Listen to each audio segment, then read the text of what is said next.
Go over to our lecture. Here we go. All right, so let's jump straight in.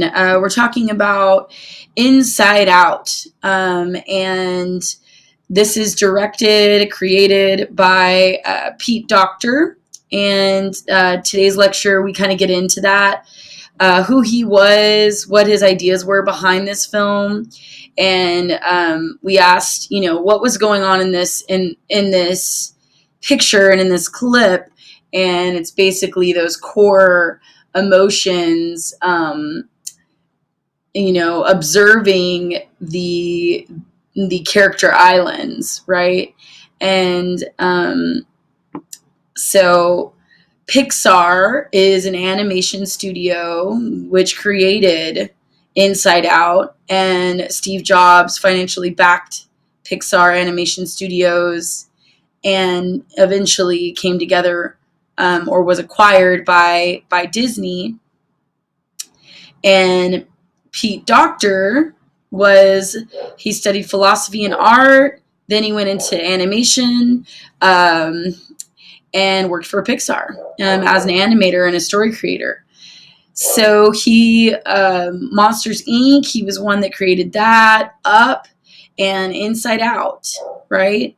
But one thing that we learned in class by watching this video was that there's a lot of collaboration when it comes to animation. And he actually had visited with this Paul Ekman, this psychology professor in San Francisco, who said, basically that we have these core emotions, right? And I guess when he first in the video, this one here, if you go straight to 1741 and watch, he explains kind of what those core emotions were at first.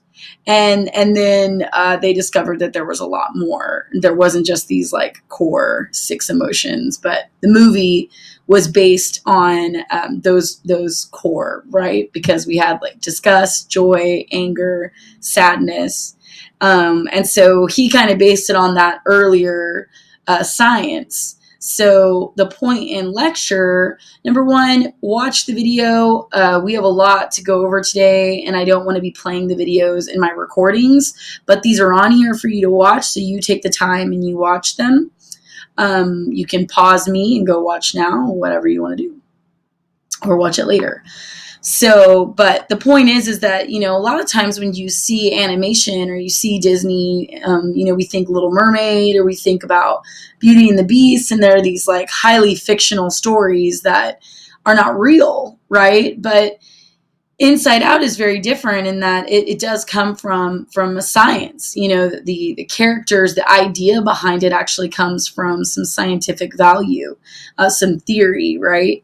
And so understanding that, this is something that we all kind of have, right? We all have these different characteristics that are in us that maybe we feel more relatable to, right? Some of us are shy, some of us are more outgoing, and so this kind of hits home there with that.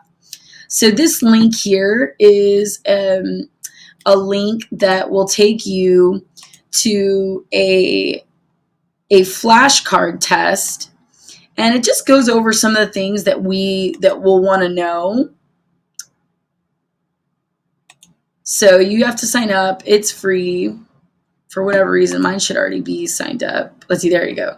And so it's really, really easy. All you do is just click it. Scene. This term includes elements of a movie scene that are put in position before the filming begins. Everything that is visible on screen. The various props, actors, aspects of lighting, sets, costumes, makeup, CGI, and other features of the image independent of the camera. Mise en scene. Mise en scene. I always say mise en scene. But yeah, so I really, really like this. This is, I don't know what this is. It seems like it's spam, but I don't think it is. It's like a shopping site. Okay, so this goes into all the different terms that we have, and we're going to talk about camera angles today, camera distances, right? Camera movement. We don't quite talk about movement today, but we do talk a little bit about kind of these formal elements is what we refer to, right? So high, low, straight on, bird's eye view, those are angles, distances, extreme, long shot, medium, close up, extreme, and close up. So this is like for you to go over in your own time. And then now I'm going to go over to the PowerPoint.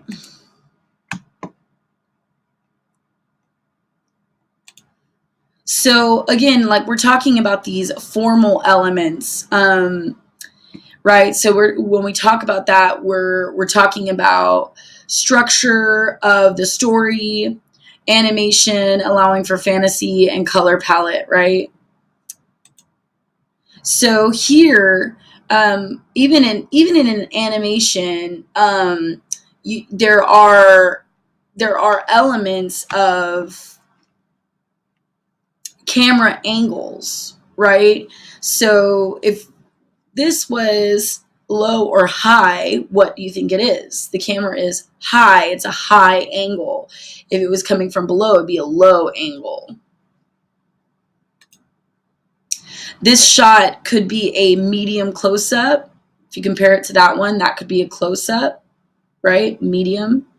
It's right in front of it. And then stepping a little bit like away from just the camera shots, although this is a medium close-up here, if you compare the two here and we're thinking about lighting, right? What is the lighting trying to portray? And these are things that we're going to start to pay more attention to as we begin to watch these films, right? So she's experiencing sadness, and so they brought the lighting down to give you that feel. So it's not just like characters' facial features, right, that are letting us know what the scene is saying. So what is a social context, and what kind of world is this, right? And yeah, it seems like it's a fantasy world because it is, right? But there is a social context behind it. These are characters of our emotions that are developed through experiences that we've had, right? So this here is something of that. Joy, you gotta fix this. Get up there. Sadness. It's up to you. Me? Sadness? I can't, Joy. Yes, you can. Riley needs you.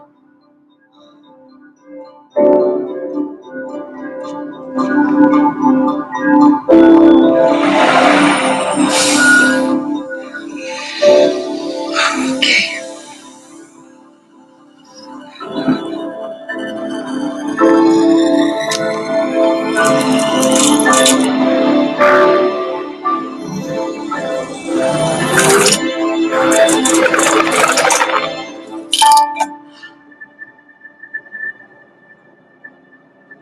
Wait! Stop!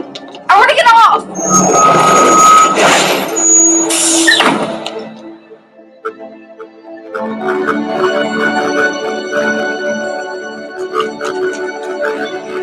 All right, thank you. We will.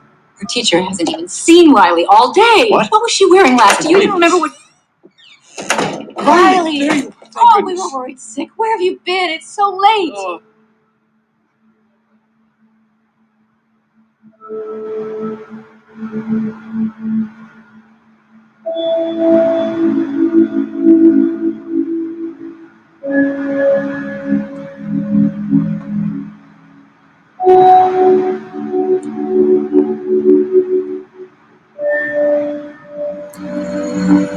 So you can finish watching this scene. It's kind of a long scene. But the gist of this is when we think about, or what the scene is trying to tell us, is that sadness is really something that is almost required in order to understand the value of joy, right? And so joy has to accept that sadness is needed, and sadness, I think she already knew that, but in the film it becomes just they become more of like a team, right? And so what we understand from this is that, it's a yin and a yang. Without sadness, you wouldn't feel joy, and without joy, you wouldn't feel sadness, right?